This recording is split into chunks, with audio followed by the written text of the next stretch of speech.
انڈوں کے خول کو تراشنا ایک آسان کام نہیں، یہ کام صرف ماہر ہاتھ ہی کر سکتے ہیں۔ ٹینا کینپل کو یہ کام جنون کی حد تک پسند ہے۔ میں نے انڈے کے چھلکوں کو بہت سی اقسام میں تراشا ہے۔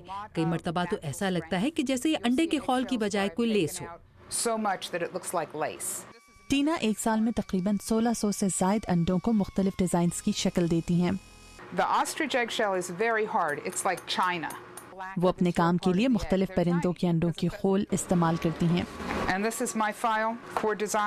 کاغذ لگانے سے یہ خول ٹوٹنے کا امکان کم ہو جاتا ہے۔ ٹینا کے پاس 300 سے زائد مختلف ڈیزائنز ہیں، لیکن ڈیزائن کوئی بھی ہو، ذرا سی بے احتیاطی تراش کے دوران اس خول کو توڑنے کا باعث بن سکتی ہے۔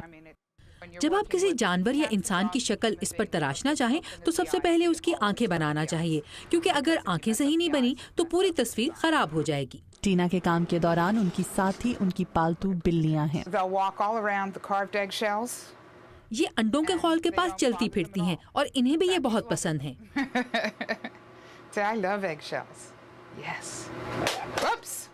تراش مکمل ہونے کے بعد انڈوں کے خول کو صاف کیا جاتا ہے۔ پہلے انہیں گرم پانی میں اور اس کے بعد بلیچ میں ڈالا جاتا ہے۔